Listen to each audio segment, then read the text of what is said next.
বার্ষিক উপলক্ষে ইসলামী ছাত্র শিবিরের কেন্দ্রীয় সভাপতি সহ সারা বাংলাদেশের সকল নেতাকর্মী শুভাকাঙ্ক্ষী, বিশেষভাবে চাঁপাইনবাবগঞ্জ ইসলামী ছাত্র শিবিরের সর্বস্তরের নেতা কর্মী এবং শুভাকাঙ্ক্ষী শুভানুধ্যায়ীদের জানাই আন্তরিক শুভেচ্ছা, সংগ্রামী শুভেচ্ছা এবং অভিনন্দন। বাংলাদেশ ইসলামী ছাত্র শিবির তার প্রতিষ্ঠা লগ্ন থেকে সব দক্ষ দেশপ্রেমিক যে পরিমাণ জনশক্তি তৈরি করেছে, নেতৃত্ব সাপ্লাই দিয়েছে, এই জনশক্তি এবং নেতৃত্ব দেশে এবং বিদেশে তারা ছড়িয়ে ছিটিয়ে আছেন। যারা প্রশ্ন করেন আগামী দিনে জামাত ইসলামী সরকার গঠন করলে অর্থমন্ত্রী কে হবে, অমুক মন্ত্রী কে হবে, ধমক মন্ত্রী কে হবে, তাদেরকে এটুকু বলতে চাই, ইসলামী ছাত্র শিবির 49 বছরে যা সাপ্লাই দিয়েছে, যে সব দক্ষ দেশপ্রেমিক নেতৃত্ব তৈরি করেছে, এই নেতৃত্ব বাংলাদেশকে 5 টাইমস পরিচালনা করার যোগ্যতা রাখে। সুতরাং জনগণকে ধোঁকা দেবেন না। একটা মন্ত্রী পরিষদ পরিচালনার জন্য, রাষ্ট্র পরিচালনার জন্য আমরা 60 জন 65 জন নেতৃত্বের মন্ত্রীর প্রয়োজন। আমরা বাংলাদেশে আমাদের শিবির থেকে বিদায় নেওয়া যারা আছেন, দেশের বাইরে যারা আছেন, আমরা যদি তাদেরকে সামনের কাতারে নিয়ে এসে তালিকা তৈরি করি, তাহলে কমপক্ষে 300 জন মন্ত্রী হওয়ার মতো উপযুক্ত লোক আছে। সুতরাং জনগণকে ধোঁকা দিয়ে কোনো লাভ হবে না। বাংলাদেশে ছাত্র সমাজ সবচাইতে গুরুত্বপূর্ণ হাতিয়ার।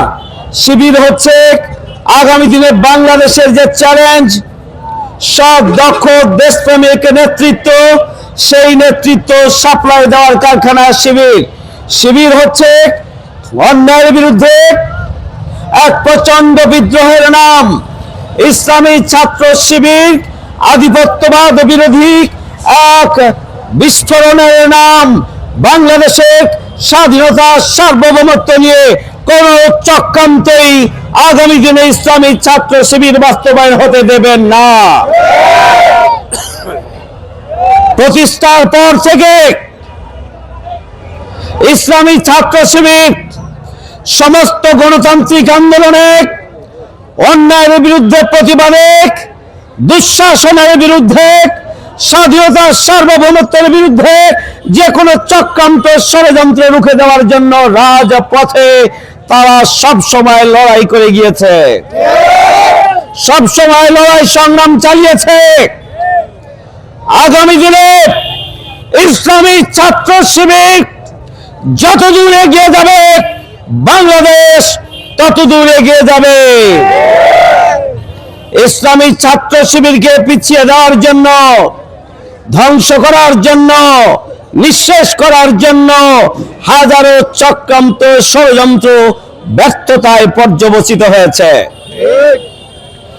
শিবিরের দুঃসাহসী কর্মীরা দেশের জন্য, ইসলামের জন্য, গণতন্ত্রের জন্য, দেশকে এগিয়ে নেওয়ার জন্য, উন্নয়নের জন্য, অগ্রগতির জন্য, শিক্ষাঙ্গনে শিক্ষার পরিবেশ নিশ্চিত করার জন্য তারা নিজেদের জীবন দিয়েছে, কারোর সাথে আপোষ করেননি।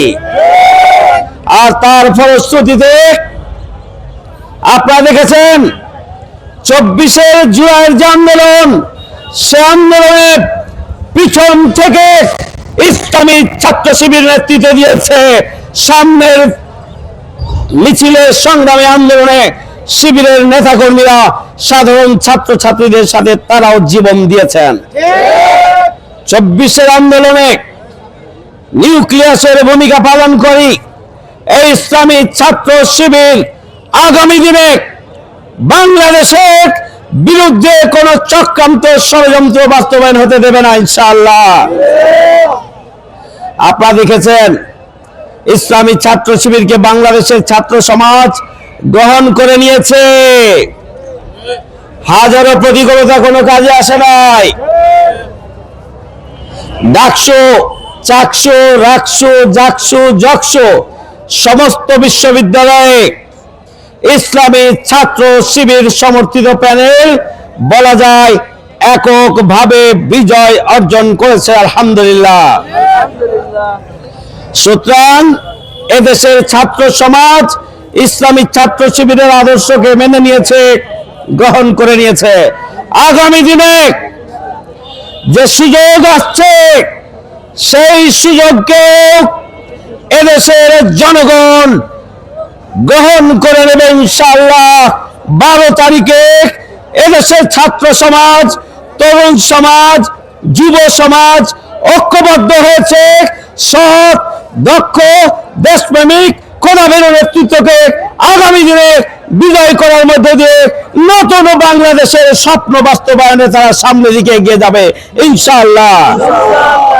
সেই জন্য আমাদেরকে আমাদের সময়, শ্রম, মেধা, প্রতিভা, অর্থ সম্পদ সবকিছুকে কাজে লাগিয়ে আগামীর দিনগুলোকে কাজে লাগানোর জন্য, সফলতা বয়ে নিয়ে আসার জন্য, বিজয়ের জন্য আমাদেরকে এখন থেকে প্রতিটি মুহূর্তকে কাজে